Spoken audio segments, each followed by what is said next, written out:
Magandang araw sa inyo mga kasasakyan. Ngayon nga po palang araw, ang babaklasin ko ay Seoul, kung saan siya yung sentro ng South Korea. Para pong sa Pilipinas, Maynila po yung sentro. Kaya po dito sa South Korea, Seoul po. Hindi ko po pala alam kung tama ang mga pinagsasabi ko. Tsaka iba rin po pala yung spelling ng sasakyan na yan. Kumpara po sa Seoul na mismong lugar. Sa mga oras po pala na yan, ako po pala ay naghahanap-hanap ng mga gamit na maaari pang pakinabangan. Gaya niya, hinahanap-hanap ko siya para mapakinabangan ko ang puso kong ito. Biro lang po. Sa mga oras po lang iyan, ako po ay napakanta. Diba, pinagmukha mo kung O diba, nakakaputang toot dahil sa nakita kong kakabiyak na tsinelas. Sobra pa naman pong ganda ng tsinelas na yan, kaso kakabiyak, nakakainis po.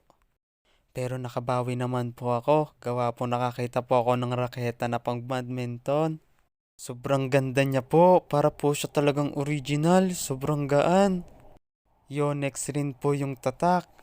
Kaya po masasabi ko pa rin po na kahit hindi siya original, sobra pa rin pong ganda, solid pong gamitin. Pwede na rin po siyang gamitin ng pang-international. O nga po, kung hindi nyo po ako natatanong, yan po ang isa po sa pinakapaborito kong laro. Kaya po, alam na alam ko yung mga bagay na ganyan.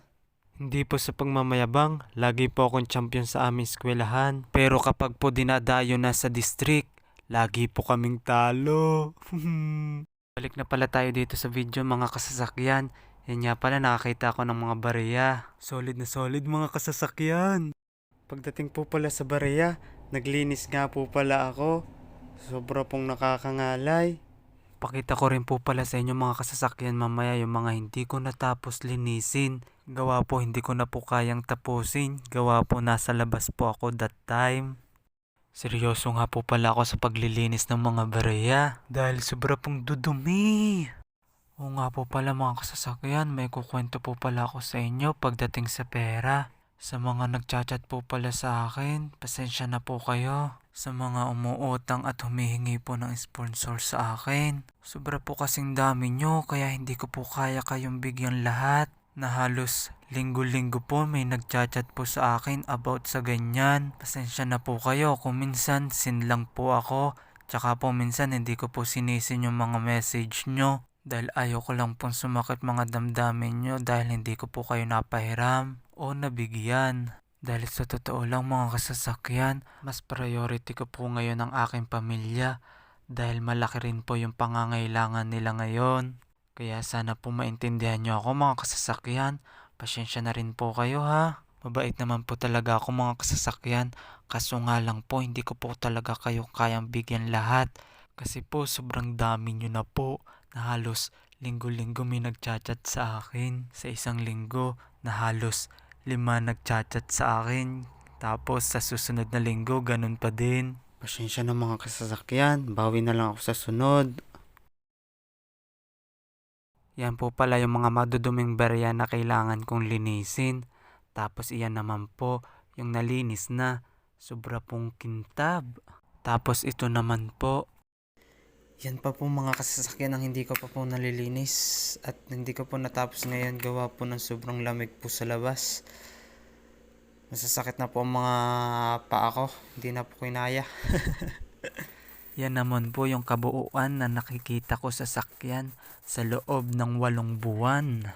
Alam kong sobrang kokonti pa niyan, pero para sa akin sobrang laki na rin po niyan. Sa tingin ko po kung i-convert yan sa Philippine peso, maabot na rin po siguro sa kulang-kulang 5,000. Hindi na rin po masama. Yan po, hindi po ako nagmamayabang. Napakita ko lang po sa inyo, dagdag inspirasyon. Balik na po pala tayo sa binabaklas ko na Soul na sasakyan. Medyo mahirap po palang baklasin yan. Gawa po medyo malala po ang pagka-aksidente niya. Pero kahit papaano po, nagawan pa rin po ng paraan ni Kuya Ken. Kaya ginawa ko po, nasetilin ko na po yan para po matanggal yung mga bakal na dikit-dikit.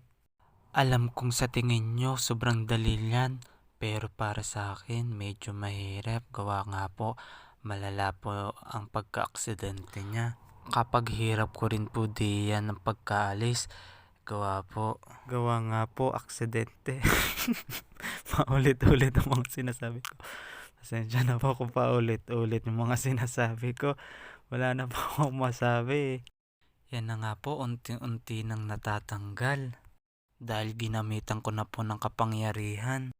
Po, nagdasal na rin po ako na sana matanggal na. Sobra na pong hirap.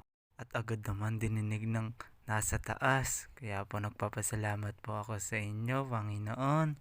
Maraming salamat po sa paggabay po sa amin. Hindi po kami magsasawa para sa iyo dahil kayo rin po yung inspirasyon ko at lakas para na patuloy na lumalaban dito sa South Korea. 'Di ba po nakaka-inspire mga kasasakyan? Basta po wag po kayong mainggit kung anong meron ako. Sikapin niyo pong matupad po yung mga pangarap niyo sa buhay. Para po pagdating ng panahon, makamit nyo na rin po yung tagumpay. Pero masasabi ko pala ang tagumpay hindi po pala sa pera, kundi pagmamahal ng pamilya at ng mga taong pumapaligid sa atin. Pero mga kasasakyan, wag nyo susukuan yung mga pangarap nyo sa buhay. Para pagdating ng panahon, ay ahon nyo sa kahirapan ng inyong pamilya. Tiwala lang at palaging dasal mga kasasakyan. Papakinggan din kayo ng nasa taas.